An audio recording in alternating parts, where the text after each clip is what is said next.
Hai semuanya, welcome back to ML Channel. Kita akan melanjutkan story Tragedy of Prewedding.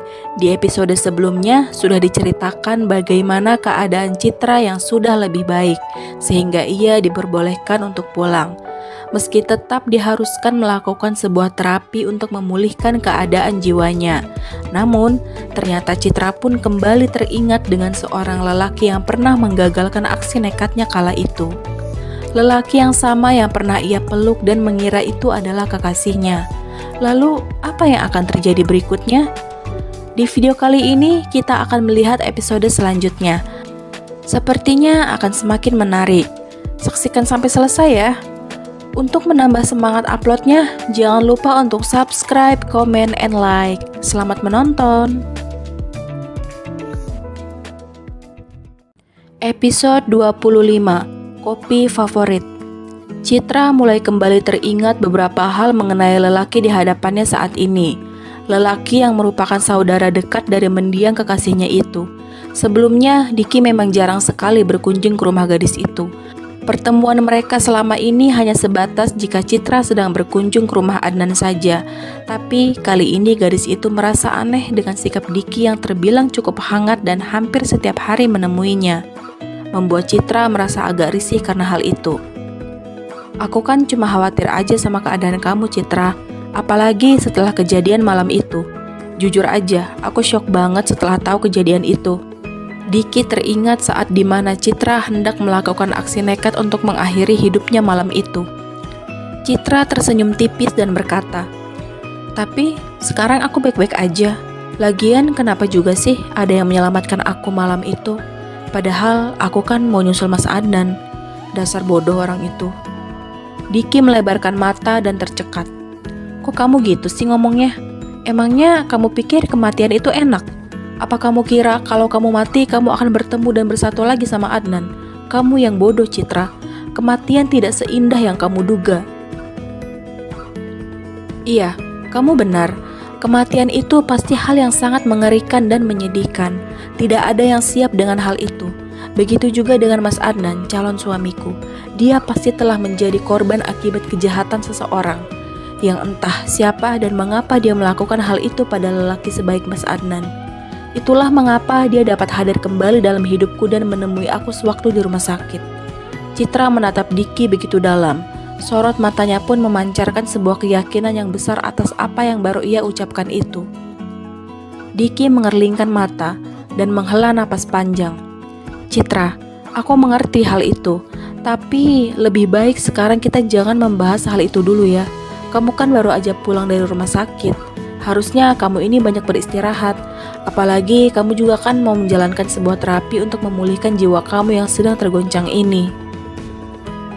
Mendengar hal itu, Citra hanya tersenyum getir, seperti ada suatu hal yang sengaja ia lakukan untuk memancing emosi lelaki di hadapannya saat ini. Sedangkan dari arah lain, Hana dan Hendro pun tampak termangu saat mendengar perbincangan antara putrinya dengan Diki. Namun, tentu saja mereka hanya mengira Citra mengucapkan hal itu karena di luar kesadarannya, mengingat kondisi kejiwaan gadis itu yang masih terganggu. "Apa kamu pikir aku semenyedihkan itu? Kalau kamu bilang begitu, kamu gak ada bedanya sama papa dan mama yang sudah mengira bahwa aku ini gila. Kalian ini salah. Apa yang aku alami ini bukan sebuah halusinasi. Aku melihat dan merasakan betul hadirnya Adnan di sisi aku saat itu. Dia bilang kalau dia itu kangen sama aku. Dan tentang mimpi-mimpi itu yang berulang kali memperlihatkan sebuah peristiwa yang sangat tragis itu, aku rasa itu bukanlah mimpi biasa.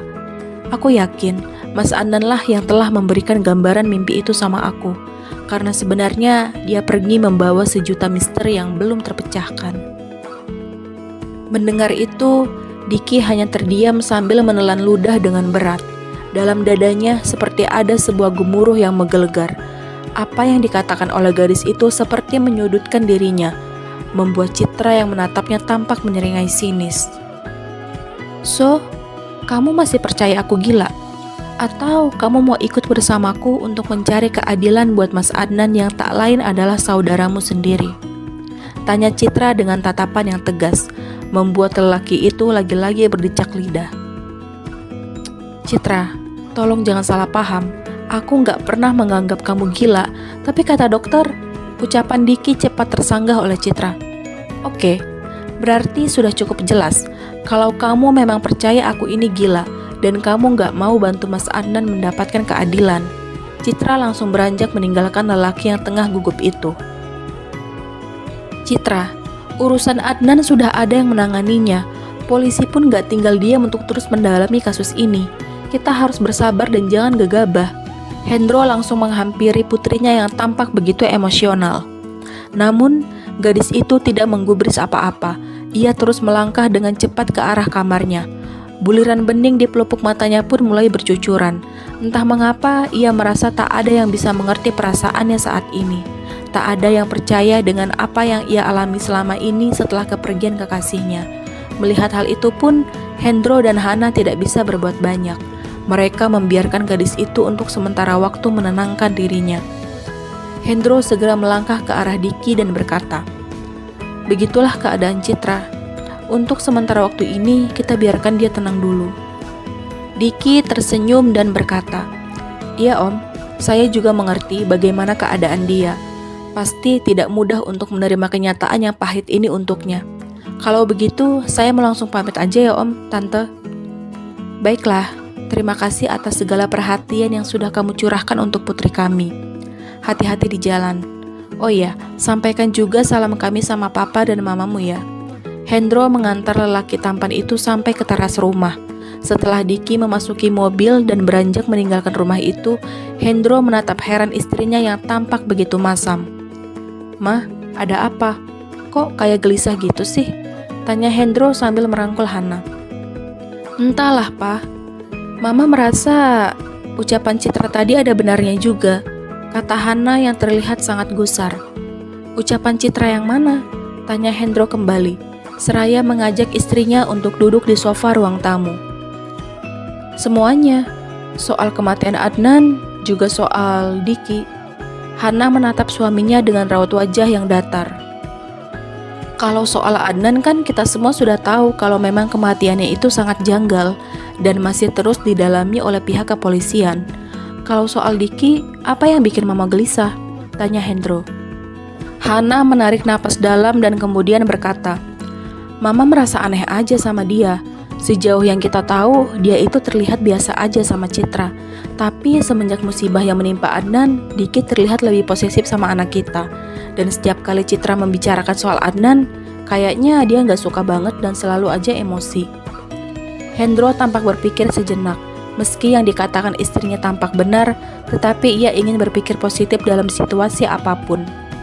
Mungkin karena Diki merasa kasihan aja sama Citra. Selama ini juga dia nggak pernah berperilaku kurang ajar juga kan sama anak kita. Udah ah, kamu jangan berpikir yang tidak-tidak. Lelaki itu baik kok. Semoga aja begitu. Tapi perasaan Mama kok nggak enak aja ya. Kayak ada yang mengganjal gitu di hati. Hana menghela napas panjang. Entahlah, semoga aja ini cuma perasaan buruk aja. Semoga semuanya baik-baik aja. Dan misteri di balik kematian calon menantu kita itu dapat secepatnya terungkap. Sementara itu, di sisi lain, sosok lelaki tampan berjas hitam itu ternyata sudah lama memperhatikan situasi yang terjadi di kediaman Citra. Ia pun merasa begitu lega saat mengetahui bahwa gadis itu memiliki sebuah insting yang tepat dengan apa yang sebenarnya telah terjadi padanya. Terlebih ujaran Hana yang juga mulai mencium sesuatu yang tidak baik dalam diri seseorang yang selama ini seolah baik pada keluarga mereka. "Aku yakin sebentar lagi kejahatan Diki akan secepatnya terungkap, meskipun harus perlahan. Tapi yang pasti, dia nggak akan pernah mendapatkan apa yang bukan menjadi haknya." Adnan tersenyum tipis saat melihat bagaimana Citra begitu tegas meyakinkan semuanya bahwa ia menginginkan keadilan untuk Adnan. Sementara itu di lain tempat, Riko yang masih dalam perjalanan pulang memilih untuk rehat sejenak di sebuah coffee shop. Mengingat perjalanan yang harus ditempuh masih sekitar 1 jam lagi untuk ia sampai kembali di kota Kembang. Ia kemudian memasuki antrian untuk memesan sebuah minuman. Hingga tiba saatnya lelaki itu mendapatkan giliran untuk memesan. Setelah melihat menu minuman berjenis kopi itu, ia memesan minuman berjenis kopi americano. Mendengar sebuah pesanan tersebut, Lelaki berwajah campuran Turki Indonesia yang sedang menunggu pesanannya di meja sebelah itu pun sontak menoleh ke arah Riko. Entah mengapa tiba-tiba saja dalam benaknya teringat dengan mendiang sahabatnya yang belum lama meninggal itu.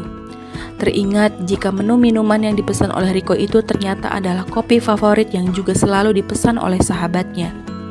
Kenangan bagaimana persahabatan mereka yang terjalin begitu panjang membuat ia tentu saja banyak mengetahui hal sekecil apapun yang disukai dan tidak disukai oleh sahabatnya. Pesanan kopi latte atas nama Kak Bilgi, ucap seorang pelayan yang baru saja menyelesaikan pesanan lelaki tampan itu, tetapi tak kunjung mendapatkan jawaban dari pemiliknya. Lelaki tampan itu termenung hingga ia tak mendengar bahwa pesanannya sudah siap, membuat Riko terheran dan menoleh ke arah lelaki di sebelahnya yang menatap kosong ke arah minuman yang baru dipesannya. "Mas, pesanannya udah ready tuh." Riko menepuk bahu lelaki itu saat melihat pelayan wanita tersebut sudah lebih dari 5 kali memanggil nama lelaki itu, tapi tak kunjung mendapatkan respon. Lelaki itu pun terkesiap dan mengerjapkan mata saat Riko menepuk bahunya. Ia kemudian langsung mengambil pesanannya seraya meminta maaf pada pelayan karena lambat merespon. Ia langsung berbalik badan dan melihat Riko masih menatapnya dengan heran. Kemudian pandangannya kembali melihat ke arah minuman yang dipegang oleh Riko, membuat ia kembali termenung. Tak bisa ia pungkiri, apapun yang berhubungan dengan sahabatnya kini menjadi hal yang sangat ia rindukan. "Apa ada yang salah sama saya, Mas?"